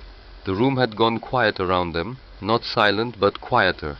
The people who were awake were listening. Remy looked at him. 2 hours, minus 28 degrees. A woman in an SUV on a county road in a whiteout. The math of that was very clear. She thought about 30 days and $500,000 and expensive lawyers and a motion filed to take the only home she and Ren had ever had. She thought about Walter, about a room built for whoever needed it, not for the ones who deserved it, not for the ones who had done nothing wrong, just whoever. She looked at Garrett. Who else can go? She said. He blinked. Who else can go? He looked at her for 1 full second. The second of a person recalibrating what he thought he was looking at. DeLuca, he said. And Cormac called an hour ago. He's been sheltering at the motel but wanted to help. He can meet us out front. He paused. And me. She was already reaching for her coat. The cold outside was a different category of cold than anything she'd experienced before. This was the cold with intent. The cold that had made up its mind about things, the kind that the body received not as temperature but as pressure, as decision, as the environment stating its opinion clearly. They tied rope around their waists, all 5 of them. Garrett and Cormac and Frank DeLuca and 2 local men whose names she was learning right now at the worst possible time. They moved in a line into the white. There was no visibility beyond 3 feet. There was no sound beyond the wind. There was just the rope and the direction Garrett was moving in and the trust that he was moving toward the right thing. She didn't think about what 2 hours in this meant. She thought about the next step. She thought about the rope. She thought about the fact that Ren was in the basement with Mabel and 38 other people and warm. That was enough. That was what she had. She used it. They found the SUV first, half buried in a drift at the side of the road. Engine dead, windows opaque with ice. Frank wiped the driver's side and looked in. Empty. She tried to walk. Of course she had. She'd gotten out of the car and tried to walk toward town, and the storm had taken her. They spread out, calling her name. The wind took the name and threw it nowhere, but they called it anyway, because you did. You called the name even when you didn't know if it reached anything. Cormac found her, 50 yards from the car, in a ditch that had partially sheltered her from the wind, curled inward. Still, the stillness that wasn't sleep. Remy got there seconds after he did. She went down on her knees beside Vivian in the snow, and she did what she knew how to do. Check for breathing. Yes. Shallow, present, skin, ice white, ears, fingertips. Dangerous. Talk to her. Keep talking. Even if she doesn't respond. The voice is a rope too. Mrs. Calloway, we've got you. We're going to get you warm. Stay with us. You're not alone. We've got you. Stay with us. Cormac worked beside her without being asked. Coat off his back and over his mother's shoulders. Arms around her to start returning warmth. His face was doing something she wasn't going to examine right now. They lifted her between them, and they walked back. The walk back was longer. It was always longer. Going out you had the adrenaline and the direction. Coming back you had the weight of what you'd found and the exhaustion of the finding and the cold that had now moved from surface into bone. She fell once, not a dramatic fall. Her legs just decided briefly that the ground was acceptable. Frank caught her arm. She got up. She fell again at the diner's parking lot. Same legs, same outcome. This time Cormac caught her. They looked at each other for a second in the white. Nothing was said. They kept going. The warmth of the basement hit like a wall. Vivian was lowered to the sleeping bag nearest the generator. Mabel was there immediately. Not asking, just doing. Blankets. Warm compresses on the hands and neck. The quiet, efficient movement of someone who had helped people through bad things before and didn't need to make a production of it. Remy sat against the nearest wall. Her hands were shaking. Both of them. The cold had done something to her fingers that was taking its time to undo itself. Ren appeared beside her, didn't say anything, just sat down and pressed herself against her sister's side. Warmth by proximity, the warmth of being 14 and healthy, and present, and here. Remy leaned her head back against the wall. Around her the room breathed. 38 people, warm, safe, the generator doing its work, the ventilation doing its work, the shelves doing their work. She closed her eyes. She didn't sleep, not quite, but she rested, which was something, which was enough for now. And in the corner, wrapped in blankets with Mabel's steady presence beside her, Vivian Calloway's breathing slowly deepened. The storm pressed against the walls, but the walls held. They always had. Vivian woke at 4 in the morning. Not gradually, not the slow surfacing of normal sleep. She came back like someone who had been somewhere very far away and had not entirely decided to return. Her eyes opened, then closed, then opened again. Staying. Remy was sitting 3 feet away, back against the wall, knees drawn up, not sleeping, just present, the way she had learned to be present in the dark since she was 6 years old. She watched Vivian look at the ceiling, at the concrete, at the shelves, at the generator in the corner, at the people, the 38 people sleeping on every flat surface of a basement beneath a diner she had come here to take. It took a long time, the looking, the understanding, the slow assembly of where she was and how she got here and what that meant. Then Vivian looked at her, Remy looked back. Neither of them said anything, for a long time. Finally Vivian said in a voice that sounded like it had been left out in the cold too long, "You went out there?" "Yes." "In that storm?" "Yes." "To find me?" Remy said nothing to that, because it was true, and saying yes again seemed redundant, and saying anything else seemed dishonest, and sometimes silence was just the most accurate available response. Vivian looked at the ceiling again. Her hands were still pale. The blankets were pulled up to her chin. Mabel had done something right with the warming, because the color was back in her face. Not all the way, but enough. "You didn't have to," Vivian said. "I know. After what She stopped. "After everything." Remy thought about a man who had built this room for whoever needed it, not whoever deserved it, not whoever had earned it, just whoever.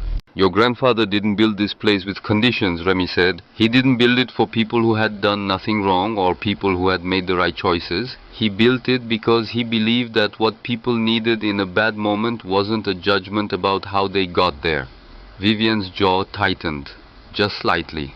"He understood things about people," Remy continued, "about what they needed before they knew they needed it themselves. He was good at that." A pause. "I think maybe that was hard to live with, when you were the person he was supposed to understand that way." The jaw tightened more, then released, slowly.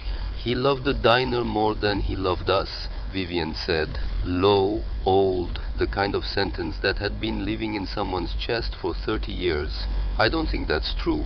"You didn't know him?" "No, but I read 40 years of what he wrote down when he thought only strangers would read it. And the diner was never the thing he was talking about." Remy looked at her. "He was talking about people. He was always talking about people." Vivian looked away.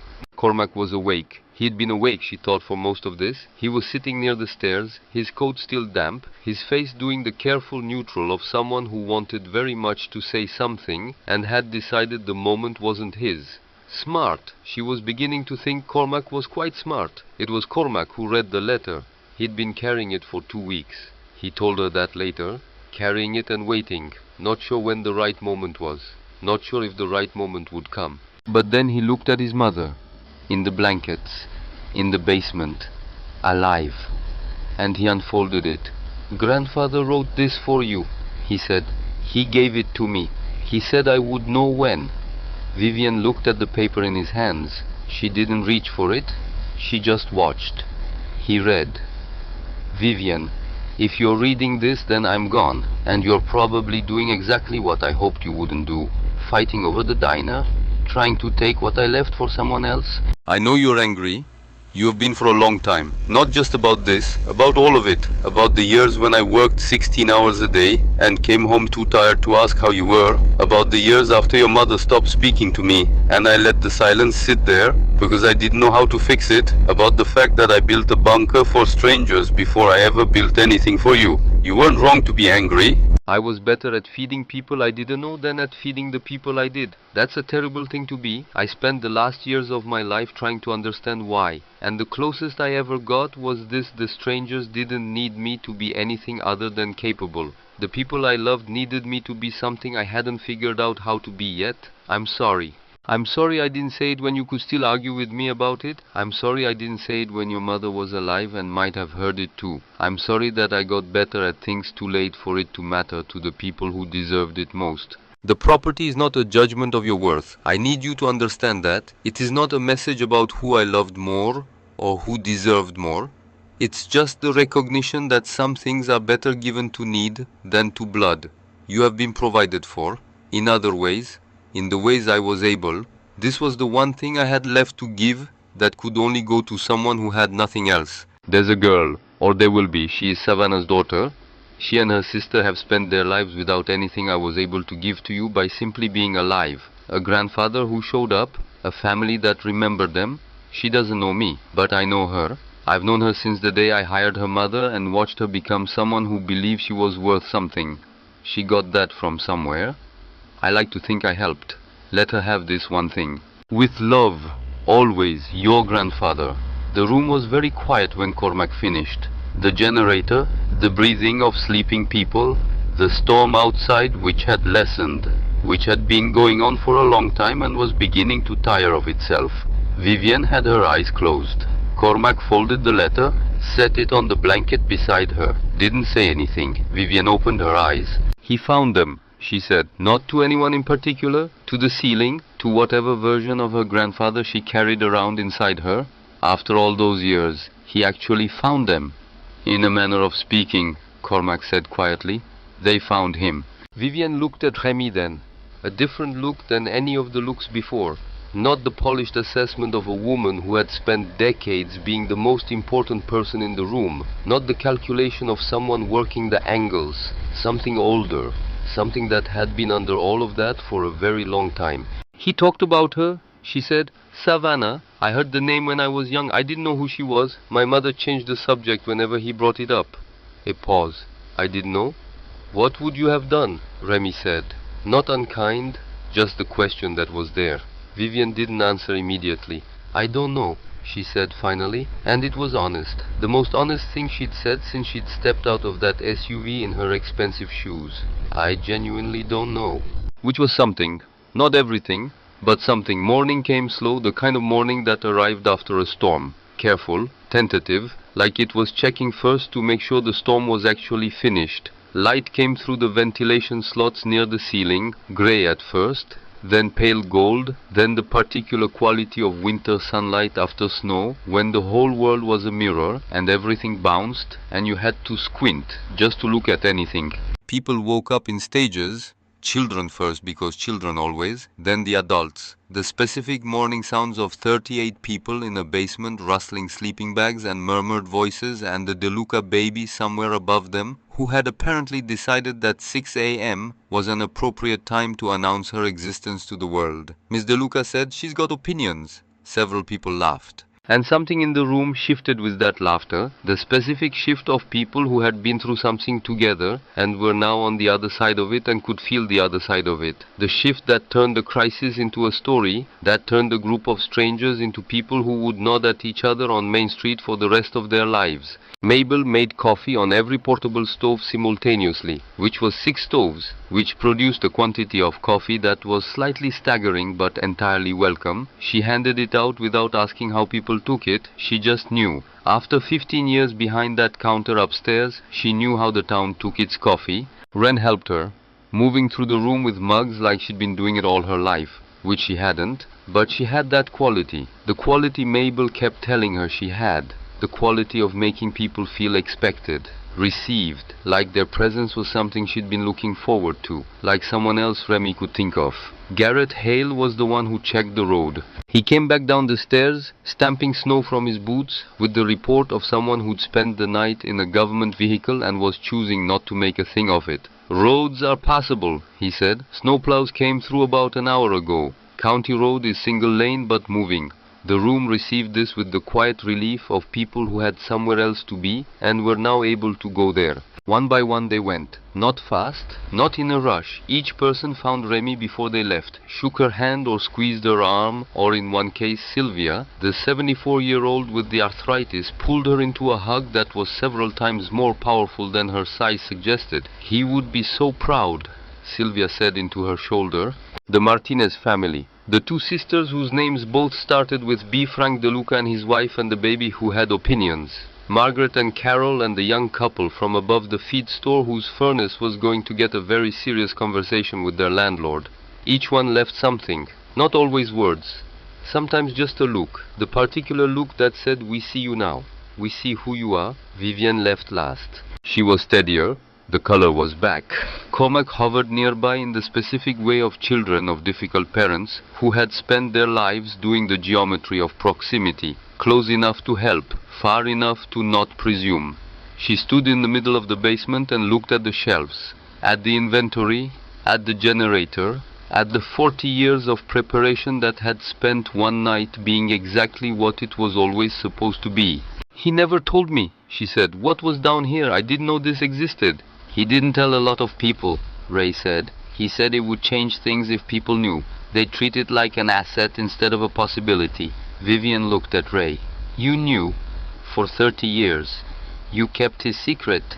"It wasn't mine to tell. Simple." Ray was very good at simple. "Still isn't. It's hers now." He looked at Remy. Vivian looked at Remy. Remy looked at both of them and thought, "Please don't make this a moment. It's 7 a.m. and I haven't slept and I am running on Mabel's coffee and adrenaline and a structural deficit of anything resembling adequate rest." It became a moment anyway. Vivian reached into the coat someone had draped over her, took out her phone, made a call, stepped away. She spoke in a low voice for 2 minutes. Cormac watched her, his face doing something she'd need more time to read. She came back. "I've told them to withdraw the motion," she said. "My lawyers." A pause. "It'll be filed with the court by end of business today." The silence that followed was very loud. "Just like that," Remy said. "Just like that. After everything." Vivian looked at her steadily. "Yes. Why?" "Because I read the letter." A pause. "Because I spent 2 hours in a ditch in a snowstorm and you came and got me anyway." Another pause.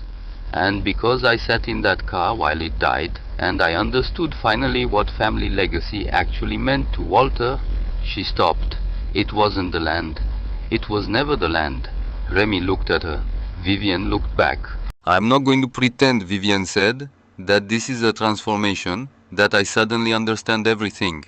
A beat. But I understand this, and this is enough." Which was honest. It was completely honest.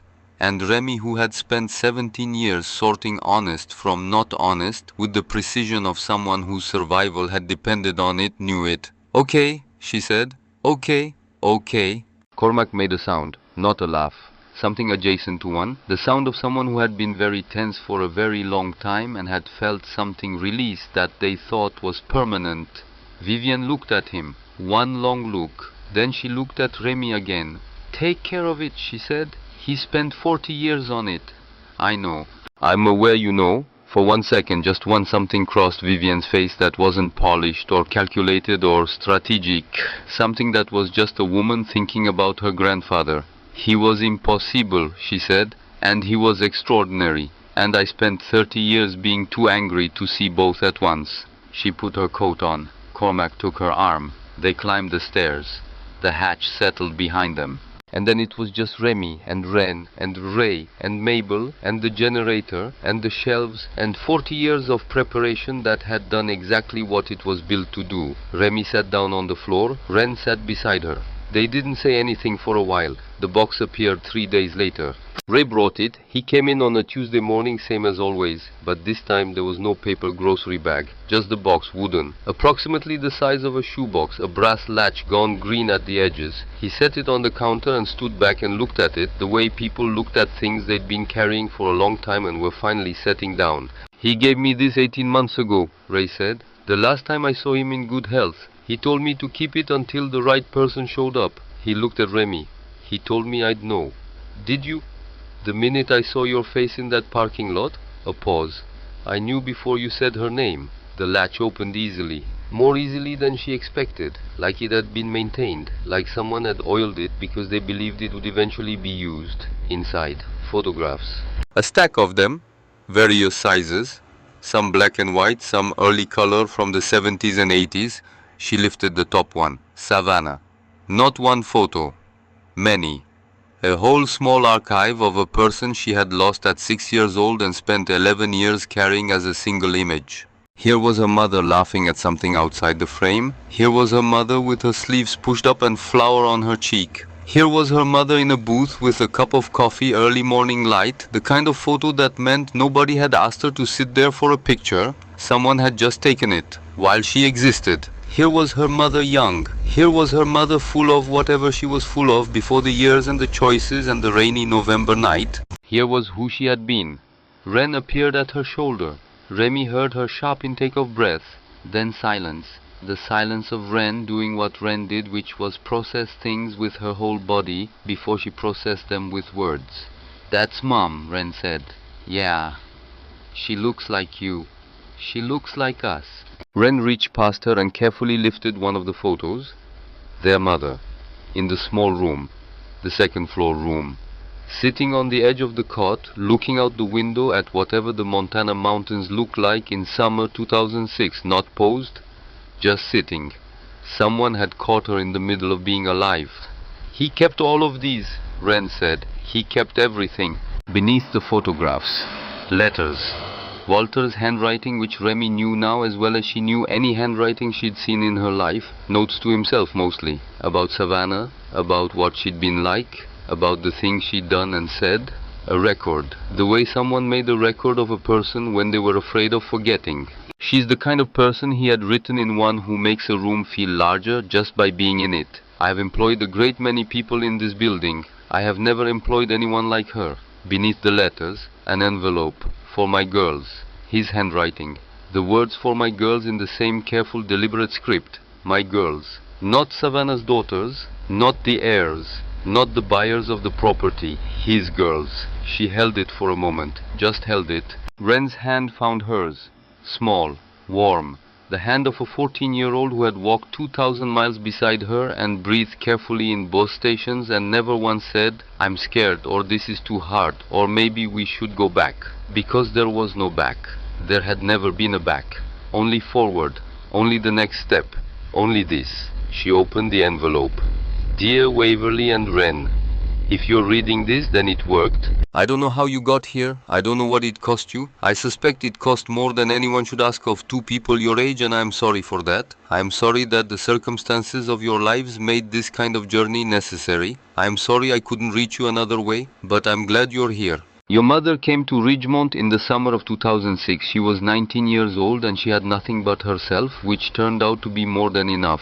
She worked for me for one summer, and in that summer she reminded me why I had built this place. Not for the coffee, not for the highway traffic. For moments when a person needed to be told you are capable, you belong somewhere, you are worth something to someone. I told her all of those things. I hope she believed them. I believe she did, because she left with the kind of straight-back certainty that came from someone who had just confirmed what they suspected about themselves.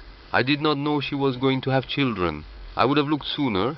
I would have started looking the day she left if I had known. But I know now. I have known for the last several years of my life, and I have spent those years trying to find you through every legitimate channel available to me, and finding every legitimate channel closed. The system that was supposed to protect you protected your records instead. I understand why. I don't blame anyone, but I am an old man running out of time, and the only tools I have left are this building and this hope. So, here is what I want to tell you. Your mother was extraordinary, not in ways that got recorded anywhere official, not in ways that earned her anything from the world which was unkind to her in ways that were not her fault, but in the ways that matter.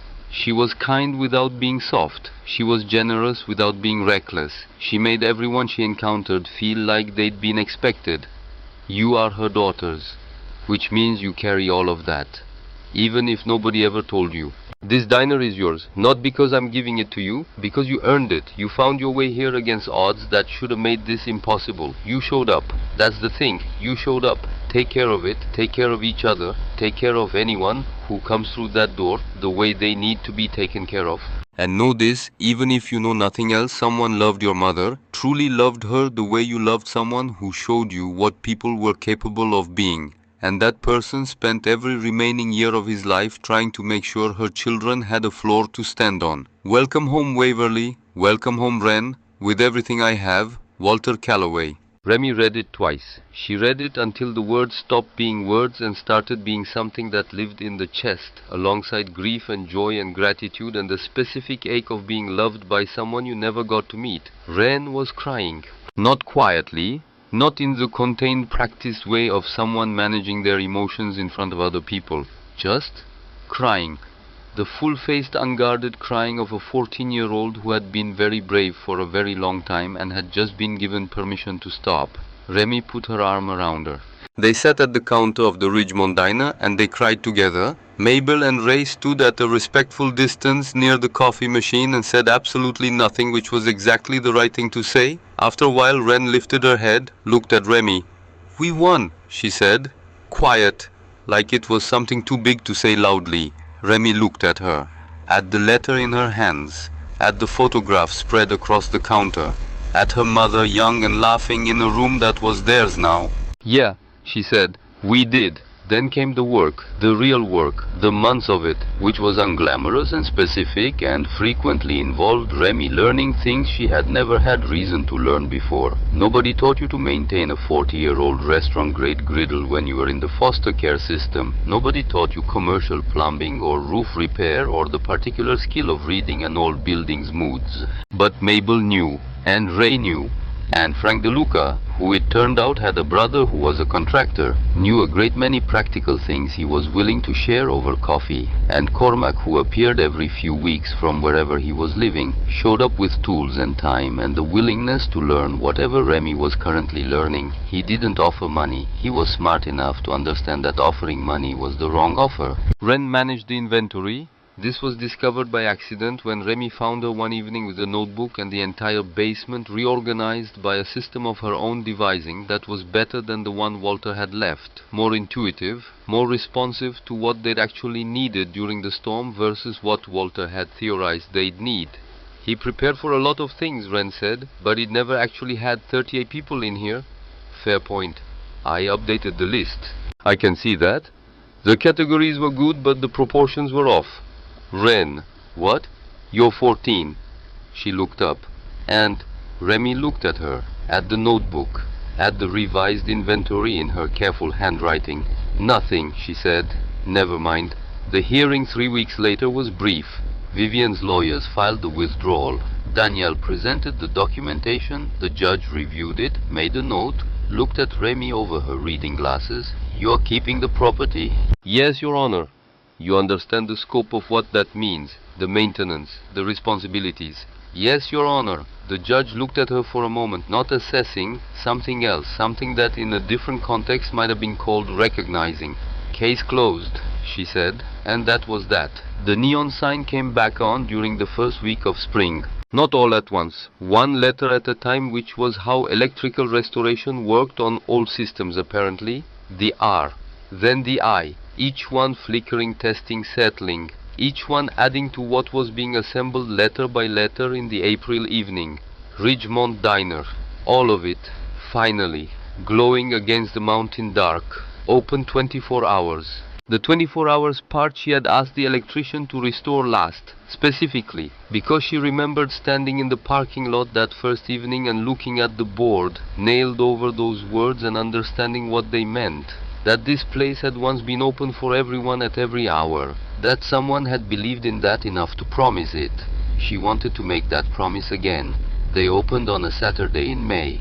Word had gotten around. Small towns were good at this. She hadn't advertised. She hadn't needed to. Ray had mentioned it to someone. Mabel had mentioned it to someone else. Frank DeLuca had mentioned it to his brother, who had mentioned it to the county extension office. And somehow from there it reached 3 different directions simultaneously. By 8 in the morning there were people waiting at the door. Not a crowd. Not something that would read as spectacular from the outside. Just people standing in the parking lot on a May morning with the mountains behind them and the new asphalt under their feet, and looking at the neon sign with the expression of people who remembered what this had been. Ray was first, because Ray was first. He sat in booth 1 and ordered coffee, black, no sugar, and said nothing about what he was feeling because he didn't need to. Mabel was behind the counter, exactly where she'd stood for 15 years before. She had her own apron. She had brought it from home. The strings had to be retied because it had been 15 years and the strings had forgotten how. But she retied them and she stood at the counter and she looked at the room and her face did everything her voice wasn't saying. Ren was in the kitchen. She'd been there since 6. Remy had come downstairs at 6:15 to find her already going, already organized. Already, the person she apparently just was in the kitchen. "You could have slept in," Remy said. Today, Ren looked at her. No. Fair. Sylvia came in at 9 with 3 women. Remy didn't know and introduced them as her book club, which met every Saturday and had been meeting in the library since the diner closed, but which she implied very clearly had always preferred a booth and pie. They ordered coffee and apple pie and they opened their books and they read together in booth 4 by the window, and it was the most ordinary and extraordinary thing Remy had ever seen. The Martinez family came in for lunch, all of them. The children ordered pancakes despite it being well past noon. Miss Martinez looked at Remy and then looked around the room and said, "He would love this." She didn't need to explain who she meant. Vivian arrived at 3 in the afternoon. No SUV. A rental car, practical and anonymous. Jeans and a soft grey sweater. Hair still exactly cut, but somehow less of a weapon than it had been. She walked in and stood just inside the door for a moment, which was the first time Remy had seen her hesitate at the threshold. Remy was at the counter. Their eyes met. Neither of them moved for a second. Then Remy said, "We've got apple or cherry." Vivian blinked. "What? Pie? The sign says apple or cherry." Mabel made both. Vivian looked at the sign, the handwritten one that had been there since before everything. "Apple," she said. "Good choice." She took a booth by the window. Cormac appeared 20 minutes later. He'd driven up separately, which Remy chose not to examine too carefully. He sat across from his mother. They talked in low voices. The conversation seemed to be going somewhere neither of them had been before, which was probably necessary and was definitely not her business. When Vivian was ready to leave, she brought an envelope to the counter. Not to Remy, to Mabel, which was a distinction that told Remy something. "This is for whatever you need," Vivian said. "Medical support for families in the county, children specifically. Walter." She stopped. "He mentioned a fund in a letter he left me. He mentioned that this was something he had intended and run out of time to do." Mabel opened the envelope, looked at the number, set it on the counter without changing her expression, because Mabel had the gift of receiving large things with the same face she used for small ones. "I'll see it goes where it's needed," Mabel said. "I know you will." Vivian paused. "That's why I'm giving it to you."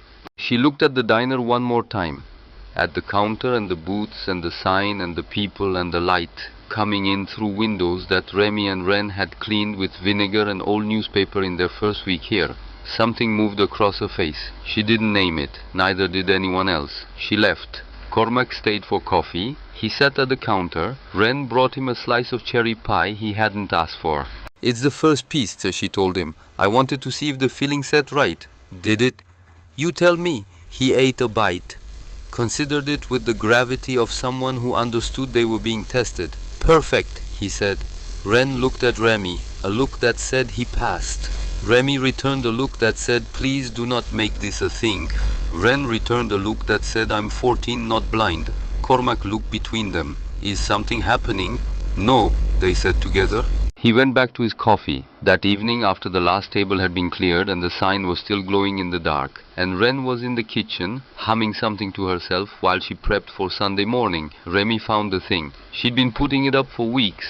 Not because she didn't know where it should go, because she knew exactly where it should go, and she wanted to be ready when she did it. The frame was new. Simple wood. She'd made it herself, which had taken 2 attempts and 1 conversation with Frank DeLuca's brother, and the belated discovery that she was more capable of learning things she'd never tried before than she'd allowed herself to believe. Inside the frame, the $5 bill, worn through years of pockets to something that barely felt like paper anymore, the most important object she'd ever held in the most important hand she'd ever had it in at 2:47 in the morning, in a bus station that smelled like old coffee and fluorescent light, and the particular desperation of a night that had no more options left. She hung it beside the register, where people would see it every day without necessarily knowing what it meant. Where someday she'd explain it to someone who asked, and someday someone would ask and she'd tell them the whole story, starting from a cracked phone screen and a listing buried at the bottom of a county auction page. Below the frame, a small card, white, simple, her handwriting, "First investment, fall 2024. She stood back and looked at it. Then she looked up at the wall to the left of the register, at the photograph that had been there since 1978. Black and white. Walter Calloway on opening day. Young and proud and full of whatever a person was full of when they'd built something from nothing and were standing in front of it. She took down the photograph, set it carefully on the counter, picked up the hammer, drove a second nail beside the first one, hung the photo back, recentered it. Then she went to the kitchen and found what she'd been working on for the past 2 weeks. A second frame, same wood, same size. Inside the photograph, color slightly faded, a girl in an apron with a coffee pot in her hand, laughing at something off frame in this room at this counter. Savannah Ashford. Summer 2006. She hung it beside Walter's. The 2 frames side by side, the man who built the place and the girl who reminded him why he'd built it, next to each other, in the room where it had happened, where it was still happening. Night. The diner settled the way buildings settled when they'd been full all day, the particular creak and exhale of old wood releasing the warmth it had absorbed, the hum of the refrigerators, the distant sound of Ren finishing up in the kitchen, the tick of the sign outside the neon still warm in the dark. Remy sat at the counter. She had the journal nearby. She always kept it nearby now, not to read constantly, but because it felt like something that deserved to be where the action was. She opened it to the first page. "If you're reading this, then you found the basement. I don't know who you are." She'd read these words many times now, and every time the same thing happened. She thought he didn't know who she was. He didn't know her name or her face or the exact specific person she was. He had done all of this for a person he couldn't describe, and somehow that made it more, not less, more, the fact that he had prepared so carefully and so completely for a stranger, that the love was not for her specifically at the outset, but had become specifically for her through the circuitous, improbable path of her mother, and a summer and a decision to list a building at $5 and trust that the right person would find it. She gently closed the book, put it on the counter beside her. The door opened. Not dramatically, just a push, a creak, the particular sound of a door that had been used many thousands of times and had the ease of it. The cold night air came in for a second, then the door swung shut. A girl, young, 17 maybe, hard to tell in the low light. She was wearing a jacket not quite warm enough for a Montana May night and carrying a backpack that had seen better months. She stopped just inside the door, looked around. The specific looking of someone who was taking inventory of a space in a hurry because they needed to know whether to stay or go. Her eyes found Remy. Remy looked at her. The girl's shoulders were doing the thing. The particular way of carrying yourself when you'd been carrying too much for too long and the shoulders had stopped being just shoulders and started being load-bearing. She knew that thing. She knew it specifically and completely. Ren appeared at the kitchen doorway, looked at the girl, looked at Remy. Her eyes did what they did when she was running scenarios quick and quiet. Then she disappeared back into the kitchen. Remy heard the sound of a burner being turned on. Something taken from the refrigerator. Just like that, Remy stood up from the counter stool, walked to the door, not hurrying, not making a production, just walking the way you walk towards something you recognized. "We've got soup," she said, "and pie. Mabel made too much of both, which she does on purpose." The girl looked at her. Not with hope, exactly. Hope was too fragile a word for what lived on that face. Hope had been rationed, given out in portions so small they barely counted. But something underneath the rationing. "I don't have—" the girl started. "I know," Remy said. "Come in." The girl took one step, then another, the backpack going down from her shoulders, releasing the specific relief of a weight being set down even temporarily. She sat at the counter. Ren came out of the kitchen with soup, set it down, set a spoon beside it, said nothing because she understood that sometimes you set the soup down and you let the soup be the whole conversation for a minute. Remy sat back on her stool, not close enough to crowd, close enough to be there. The sign glowed outside, Ridgemont Diner, open 24 hours, the neon buzzing its quiet promise into the dark. The girl ate, and the mountains sat behind everything the way mountains did, patient, permanent, unmoved. This was what Walter had built, not a diner, not a bunker, not a legacy in the formal sense of the word. He had built a place where the door opened, where someone looked at you when you walked in, where the soup was hot and the question of whether you deserved it was never asked. He'd built it for strangers, and it turned out strangers were exactly who needed it most. Remy looked at Ren across the counter. Ren looked back. Something passed between them. The thing that had always passed between them in the years, and the houses, and the bus stations, and the silences. The thing that said, "I'm here. I see you. We're still here." The girl with the backpack ate her soup. The sign glowed, and the last light at Ridgemont stayed on. All night. Like it always should have been.